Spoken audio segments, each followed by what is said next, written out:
Valtorta Readers Group, the supplement number 122, June 2026. The theme is evolution. Men and monkeys. Jesus says, one of the points at which your pride founders in error is that of Darwin's theory. In order not to admit God, who in his power was able to have created the universe from nothing, and man from the already created mud, you take the paternity of a beast as your own. Don't you realize you are diminishing yourselves? Consider this.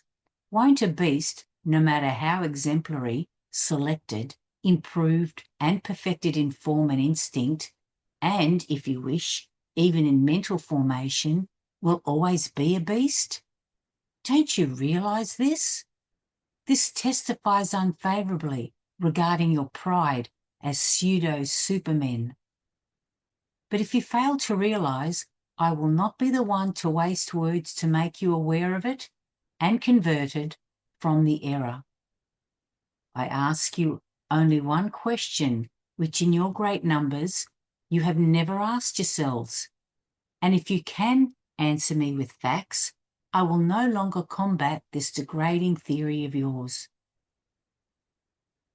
If man is a spin-off from the monkey, which by progressive evolution has become man, how is it that over so many years in which you have maintained this theory, you have never succeeded, not even with the perfected instruments and methods at present, in making a man from a monkey? You could have taken the most intelligent offspring of a pair of intelligent monkeys and then their intelligent offspring, and so on. You would now have many generations of selected, instructed monkeys cared for by the most patient, tenacious, and sagacious scientific method. But you would still have monkeys. If there happened to be a mutation, it would be this. The beasts would be physically less strong than the former ones and morally more degenerate.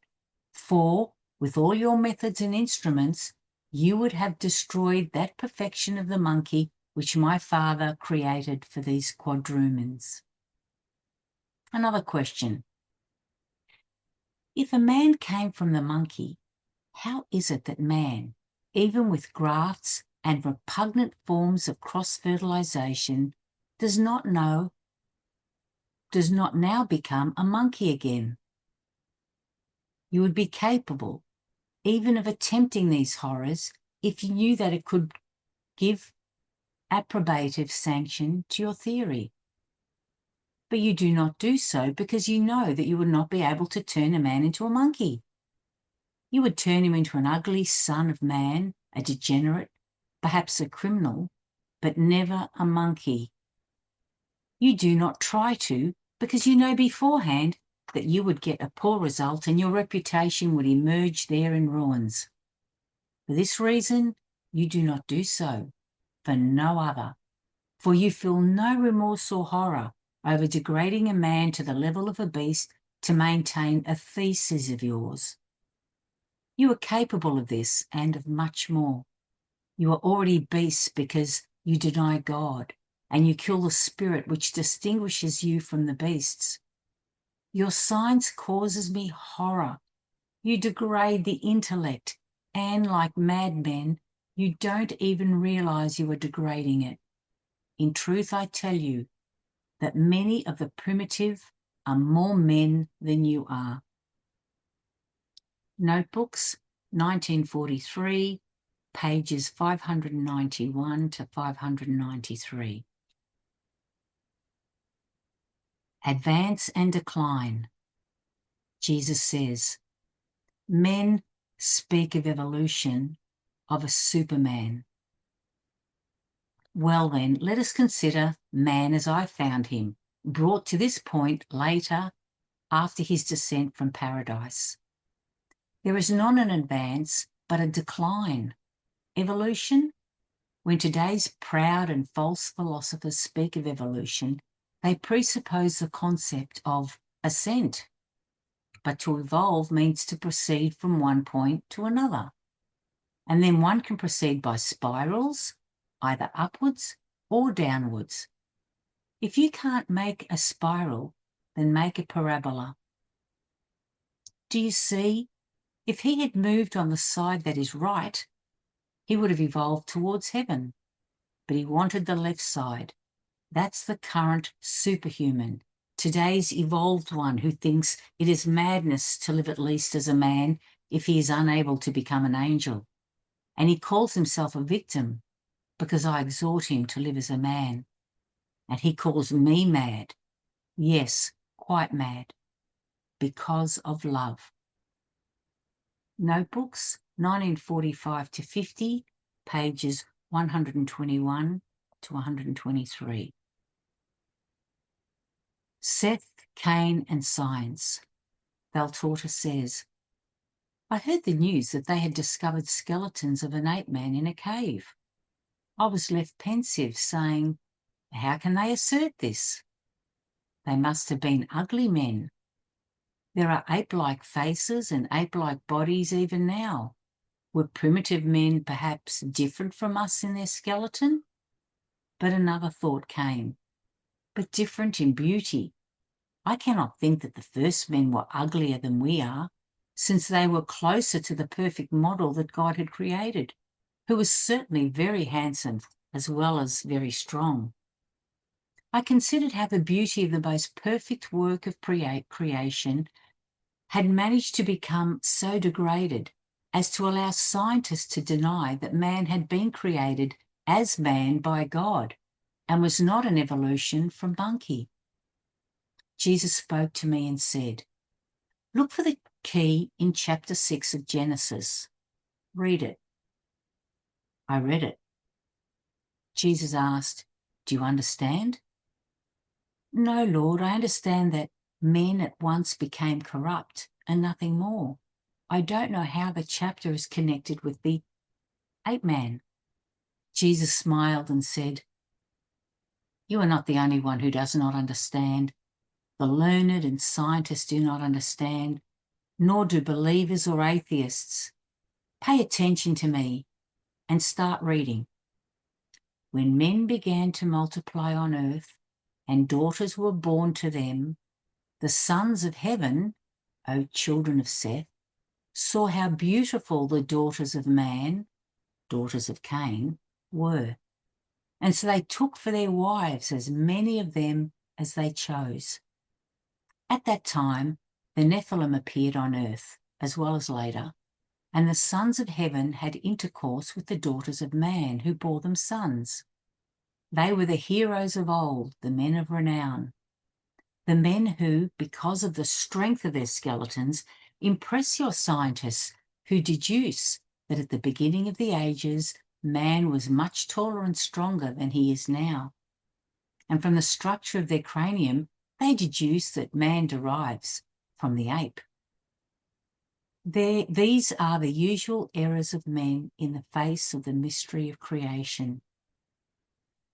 You have not yet understood. I'll explain more clearly. If disobedience to God's order and its consequences were able to inject evil into the innocent, with all its varied manifestations of lust, gluttony, wrath, envy, pride, and avarice, and this injection soon developed into fratricide, provoked by pride, wrath, envy, and avarice, what deeper decadence and deeper dominion by Satan must have had, provoked by this second sin, murder, fratricide. Adam and Eve had sinned against the first of God's commands for man, a command implied in the other one, obedience, given to the couple. Eat everything, but not from this tree. Obedience is love. If they had obeyed without yielding to any pressure by evil exerted upon their spirit, intellect, heart and flesh, they would have loved God with all their heart, with all their soul, and with all their strength, as was explicitly ordered by the Lord much later.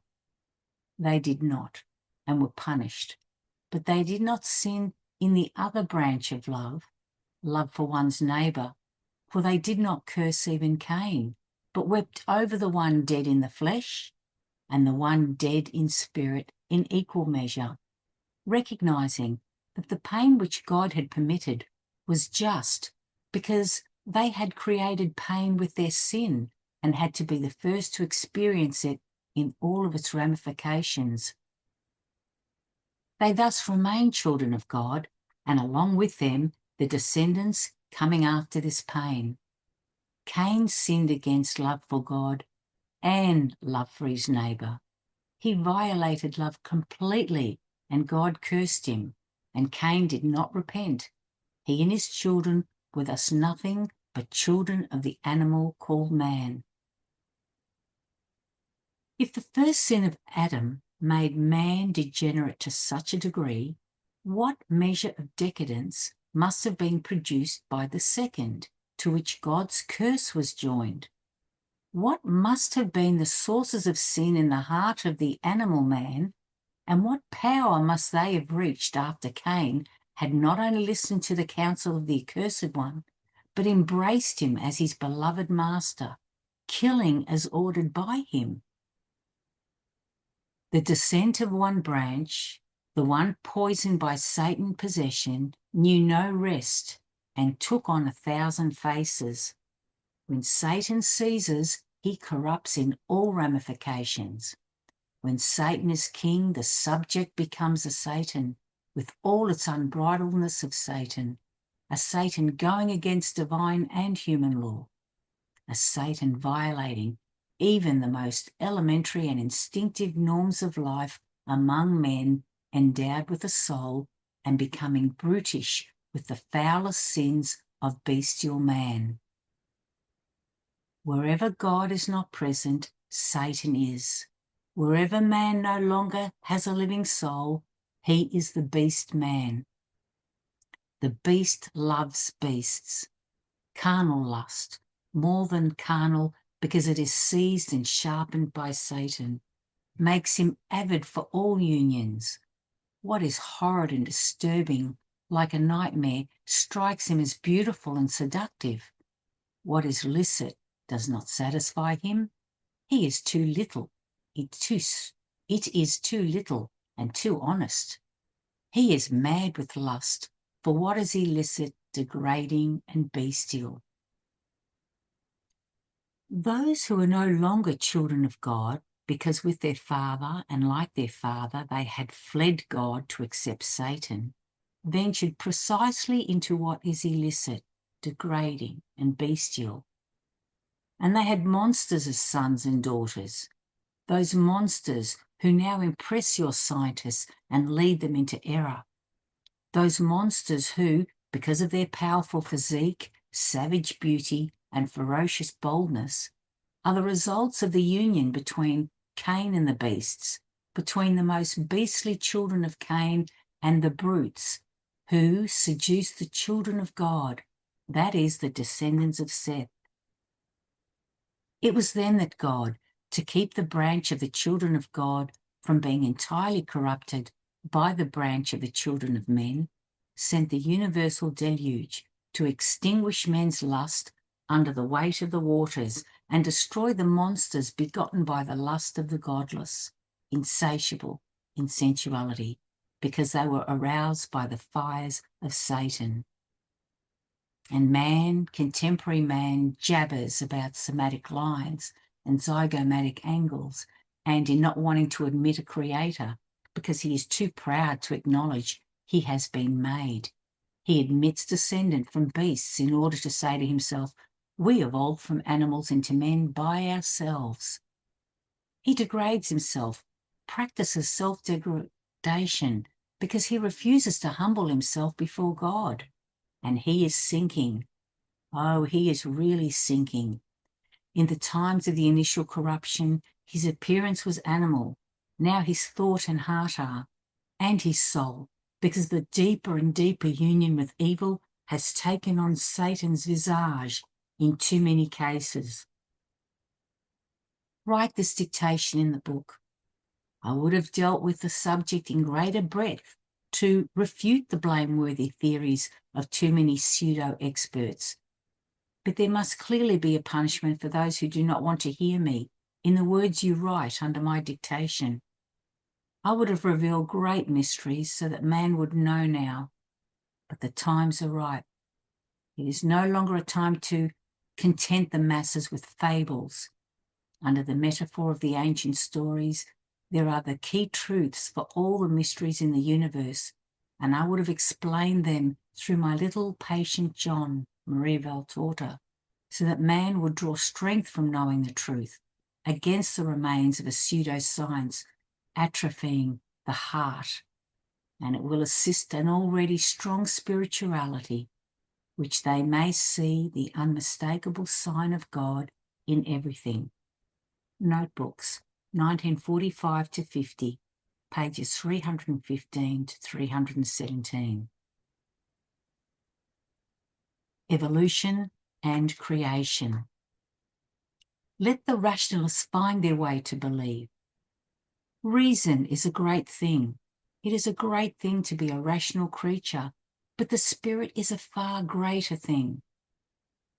For if reason helps man to be a man and not a beast, the spirit makes man the adoptive son of God, gives him a likeness to God, and enables him to share in his divinity and eternal goods. Let the spirit reign over reason and the flesh of humanity, and let rationalism not reign, which denies or seeks to explain what should be believed by faith, but is damaged, if not slain. Let the rationalists find their way to see. Let them put down the opaque lens of rationalism, which will lead them to see altered truths. Just as a lens that is not suitable for a weakened eye leads one to see even worse, those who lean towards rationalism are already weakened in their spiritual sight. How can those who want to explain creation and life as autogenesis and polygenesis deny that the Almighty could even make what he sees was able to create in the beginning, which was not even matter, but just chaos? And later, there were only limited imperfect things. Is it logical, purely logical and reasonable for us to accept the miracle of self-ordering chaos, generating the cell by itself, and the idea that the cell evolves into a species which evolves into others that are increasingly perfect and numerous, while God is described as unable to make all of creation by himself? Is it logical and reasonable to maintain the evolution of the species, indeed, of one given species, as far as the animal form, which is the most perfect because it is endowed with speech and reason? Even these alone, when we see that for millennia, all other animal creatures have not acquired reason and speech, though coexisting with man. For millennia, every animal has been as it was made. There may have been structural reduction and crosses whereby new hybrid races emerged from the first ones created, but over the course of periods of millennia, the bull has never been seen to have ceased being such, or the lion or the dog, that has also lived with man for many centuries. Nor, over the course of millennia, and in contact with man, whose gestures they can certainly imitate, while unable, however, to learn speech, have monkeys ever been able to become men, at least animal men?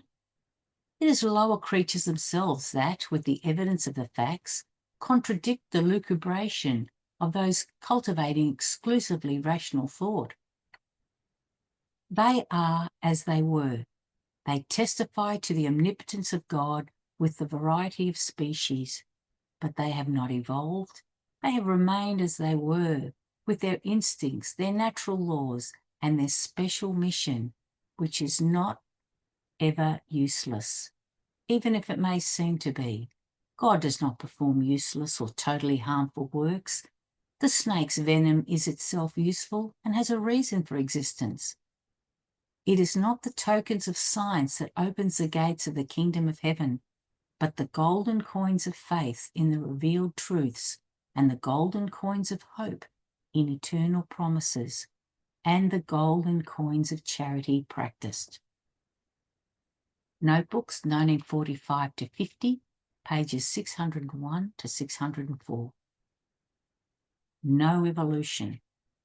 The Holy Spirit says, there was no autogenesis and there was no evolution, but there was the creation willed by the Creator.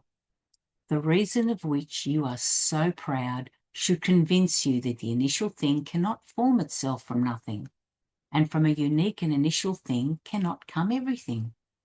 Only God can put chaos in order and populate it with innumerable creatures which form creation. And this most powerful Creator did not have limitations in his creating, which was manifold, nor in creating already perfect creatures, each perfect according to the purpose for which it was created. It is foolish to think that God created, wanting to give a creation of shapeless things and expecting to be glorified by these, when individual creatures and all creatures would have reached, with successive evolutions, the perfection of their nature, so that they would be suited for the natural or supernatural end for which they had been created. And if this truth is certain for the lower creatures, with a natural end and limited in time, it is even more certain for man, who was created for a supernatural end, and with an immortal destiny for celestial joy. Could one think of a paradise whose legions of saints exulting around the throne of God be an end product of a long evolution of beasts? Present man is not the result of an ascending evolution, but the sorrowful result of a descending evolution, as the sin of Adam has forever marred the physical, moral, spiritual perfection of original man. He has so marred it that not even the passion of Jesus Christ, through restoring the life of grace to all those baptized, can annul the residues of sin, the scars of the great wound, that is, of those foments that are the ruin of those who do not love God or who do not love him much, and is the torment of the just, who would want not to have even the most fleeting thought drawn from the voice of the foments, and who combat the heroic battle all their life in order to remain faithful to the Lord. Man is not the result of an evolution, just as creation is not the product of an autogenesis. In order to have evolution, one always needs to have a first creative fount, and to think, to have had the infinite amount of species from the autonomy of a single cell is an impossible absurdity. In order to live, the cell needs a vital ground with elements that allow for and maintain life. If the cell formed itself from nothing, where did it find the elements in order to form, live, and reproduce itself? If it did not exist even when it began to exist, how did it find the vital elements, air, light, heat, and water? What is not yet cannot create. And how then did the cell find the four elements at its formation? And who gave them to it? Which fount had the seed of life? And when, supposing that this non-existent cell had been able to form itself from nothing, how, from its unique unity in species, could there have come from it so many diverse species, as many as there are to be found in sensible creation?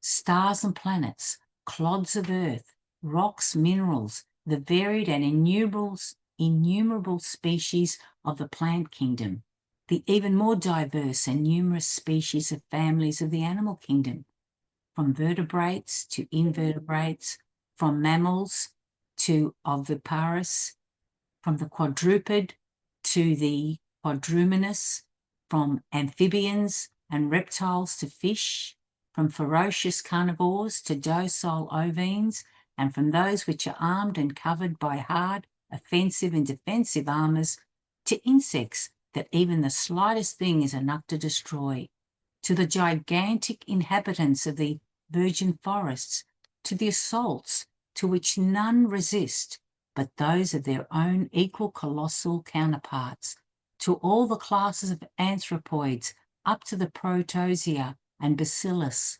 all having come from a single cell? Everything from a spontaneous generation? If this were the case, the cell would be bigger than that infinite one. Why did the infinite one, the without measure in its every attribute, work for 6 days, 6 epochs, to make the sensible creation by subdividing the creative work into 6 ascending, evolving orders of creation? This, yes, towards an always greater perfection. Not so that he could learn how to create even more, but for the order which governs all of his divine operations. This order would have been violated. This would have thus have made the survival of man, the last creature to be created, impossible. If man had been made first, and before the earth had been created, in all her parts, and made inhabitable through the order placed in its waters and in its continents, and made comforting through the creation of the firmament, whose luminous, beautiful, and fertile by the beneficent sun, from the shining moon and the innumerable stars, made into a home, a dispenser, a garden to man, for all the plant and animal creatures which cover and populate it. Man, in whom the 3 kingdoms of sensible creation are represented in synthesis, was made on the 6th day, and in a marvellous truth his creation by God through the spiritual soul infused by God into the matter of man. Man, true link of the true conjunction between earth and heaven, the true point of union between the spiritual and the material world, the being in whom matter is tabernacle for the spirit, the being in whom the spirit animates matter, not only for the limited mortal life, but for the immortal life after the final resurrection. Man, the creature in whom the spirit maker shines and dwells. Man, the marvel of the power of God, who infuses his breath, a part of his infinite self, into the dust by elevating it to the power of man, and gives to him the grace which elevates the power of the man animal to the power of life, and to the condition of the supernatural creature, to a child of God through participation by nature, by making him capable of placing himself in direct relationship with God, by availing him to understand the incomparable one, and by making it possible and permissible for him to love he who is so superior over every other being that without his divine gift, man could not, through his own ability and venerable respect, even only desire to love. Man, the created triangle that resists its base, matter, upon the earth from which he was drawn, who with his intellectual facilities tends to ascend to the knowledge of he whom he resembles, and touches with his peak the spirit of the spirit, the elect part of the soul, heaven, by losing himself in the contemplation of God-love, while grace freely received unites him to God, and love lit by the union with God deifies him. For the one who loves is born of God, and it is a privilege of the children to participate in the likeness of his nature. To the soul deified by grace, therefore, man is the image of God, and because of love made possible through grace, he is like God. On the 6th day, man was therefore created, complete and perfect in his every material and spiritual part, made according to the thought of God, according to the order, the end, for which his Lord during his human lifetime, to know him in his truth, and to therefore enjoy him forever in the other world. Thus one man was created, the one from whom all of humanity would come, and the woman in the first place the companion of the man, and for the man with whom he would have populated the earth by reigning above all other lower creatures. Thus one man was created, the one who as a father would have transmitted to his descendants everything that he had received, life, senses, material goods, as well as immunity to every suffering, reason, intellect, knowledge, integrity, immortality, and finally, the gift of gifts, grace. The theory of the origin of man, according to evolutionism, which is based on the conformation of the skeleton and on the diversity of the colours of skin and appearance in order to sustain its erroneous assertion, is not a theory against the truth of the origin of man, the creature created by God, but in its favour. Because what reveals the existence of a creator is exactly the diversity of the colours, of the structures, of the species of the creatures wanted by him, the most powerful one. And if this is valid for the lower creatures, it is valid even more so for the creature man, who, as man created by God, even if due to circumstances of climate and of life, and even due to corruption, and so came the flood, and then much later, in the prescriptions of Sinai and in the Mosaic curses, so severe the command and punishment, he shows a different aspect and colour from race to race. It is a proven fact, ratified and confirmed by continual proof, that a strong impression can act upon an expectant mother in a way of making her give life to a little freak who mirrors in its makeup the object which disturbed the mother.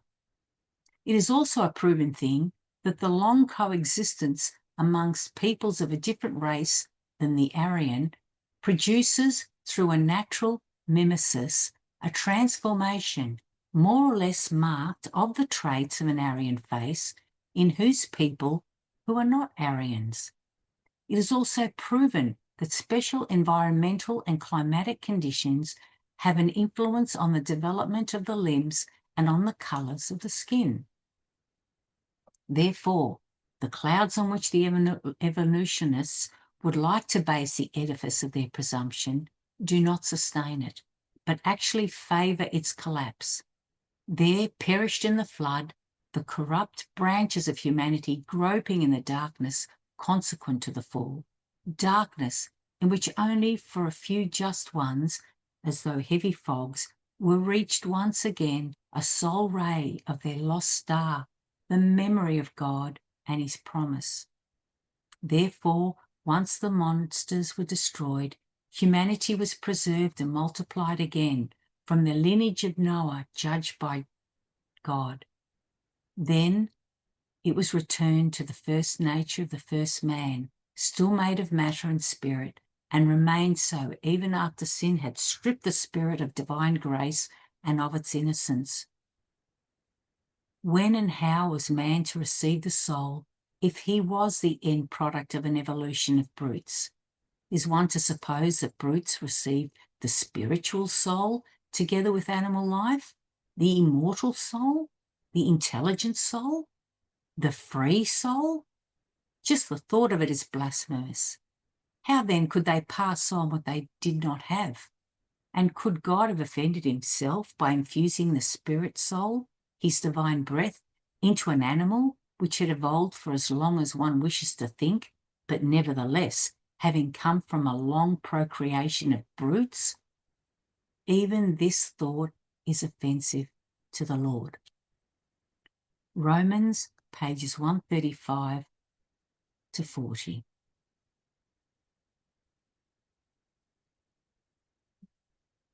This is the end of the reading of supplement number 122.